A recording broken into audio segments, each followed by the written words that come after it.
Hello guys, ഇന്ന് അമ്മു അല്ല voice over കൊടുക്കുന്ന. ഞാൻ അമ്മുവിൻ്റെ കസിനാണ്. നിങ്ങളാരും സംശയിക്കണ്ട, ഞങ്ങൾ ആലപ്പുഴയിലോട്ടാണ് കേട്ടോ പോകുന്നത്.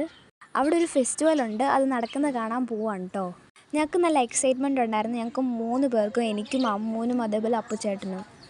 ഞങ്ങളാദ്യം കടൽ കാണാൻ പോയി, പിന്നെ അത് കഴിഞ്ഞ് ഉപ്പിലിട്ടതും വറുത്തതും പൊരിച്ചതും ഒക്കെ എല്ലാം ഞങ്ങൾ കഴിച്ചു കേട്ടോ. അത് കഴിഞ്ഞ് ഞങ്ങൾ നേരെ ഫെസ്റ്റിവലിൻ്റെ ഫ്രണ്ട് വശത്തോട്ടാണ് കേട്ടോ പോയത്. അവിടെ നല്ല ക്യൂ ഒക്കെ ഉണ്ടായിരുന്നു, പക്ഷെ ഞങ്ങൾ അതൊക്കെ മാനിച്ച് അതുവഴിയോട്ട് കയറിപ്പോയി. എൻ്റെ പൊന്നടാവുക, എന്ത് രസമായിരുന്നു എന്നിട്ടോ കാണാൻ. ഈ നിരങ്ങി വരുന്നത് അമ്മു തന്നെയാണ്, വേറെ ആരുമല്ല കേട്ടോ. പിന്നെ ജിൻസിയാൻ്റെ പൊളിക്കുമായിരുന്നു കേട്ടോ. ഞാനും ഒപ്പച്ചേട്ടനും മാറി നിൽക്കുമായിരുന്നു. വെള്ളത്തിൻ്റെ ഫോഴ്സ് കാരണം പേടിച്ച് മാറി നിൽക്കുമായിരുന്നു കേട്ടോ. ഞങ്ങൾ അപ്പുറത്തെ സൈഡിൽ വെള്ളം വരാത്തടത്ത് പോയി ഇരിക്കുമായിരുന്നു കേട്ടോ. പിന്നെ അമ്മു ആദ്യം എന്നെ അങ്ങോട്ട് വലിച്ചുകൊണ്ട് കൊണ്ടുപോയി അപ്പുറത്തെ സൈഡിൽ. പിന്നെ അപ്പുച്ചേട്ടനും കൂടെ വന്നു കേട്ടോ. വൈബ് ഡേ ആയിരുന്നു. അപ്പോൾ ബൈ. അങ്ങനെ അങ്ങ് പോവാതെ ലൈക്കും ഷെയറും സബ്സ്ക്രൈബൊക്കെ തന്നിട്ട് പോണേ. Bye bye.